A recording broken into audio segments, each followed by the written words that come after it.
Hey everyone, so I'm back from Spain and the World Fly Fishing Championships over there, and I thought because it's so rainy and the weather's so terrible here back home, thought it'd be a good opportunity to tie one of the patterns that was most successful for me over there and the team. So it's no surprise it's a pheasant tail.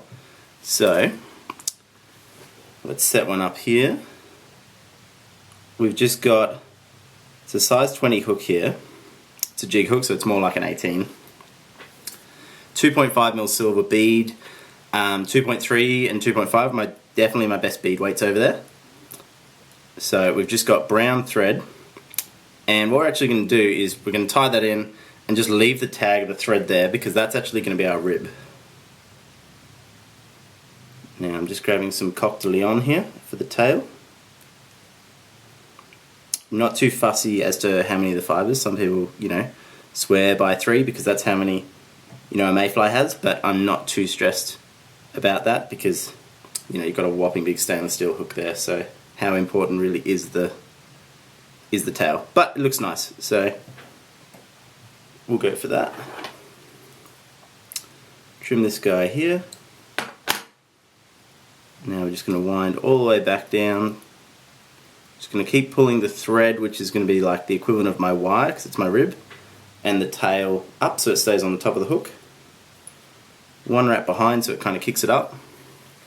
Now the body of this guy is pheasant tail, so we're literally just using one fiber there because we want to keep that body really slim.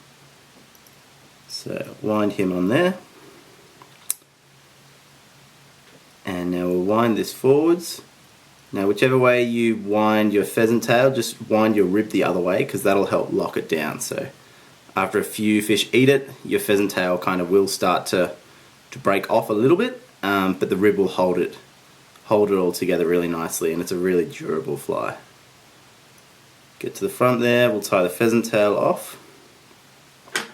It's such a simple fly, this. I actually fished this back here in Australia quite a bit before we went, just to see how it was, and looked really good on any river where the water's clear. I found it to be amazing. So now we're just using that brown thread we had there as our rib to go forwards. Tie him off. A little bit of a stray. Not cutting off me, there's a little bit of a stray bit of pheasant tail that popped up, that's fine. And now, just to finish it off, we're just putting a tiny bit of hare's ear dubbing in behind the bead there.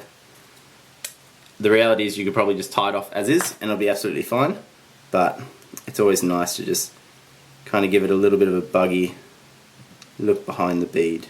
The key is you don't want to just overdress the area behind the bead. So I'm really dubbing on very, very little there.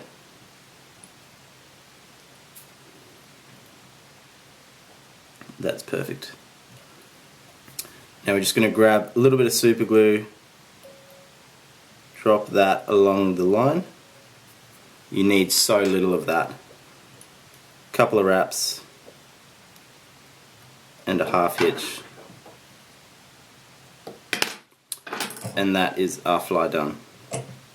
As you can see, super simple, but that's kind of the key with this pattern is that, clear water, tough fish, it's hard to refuse because there's not much going on, and the silver bead under the water isn't as bright as you'd kind of think. It kind of blends into the surrounds around it, but they just eat it. So there you go. Hope that was helpful. Yeah, if you enjoyed this one, don't forget, give it a like, subscribe to the channel if you haven't already, and I'll see you next video.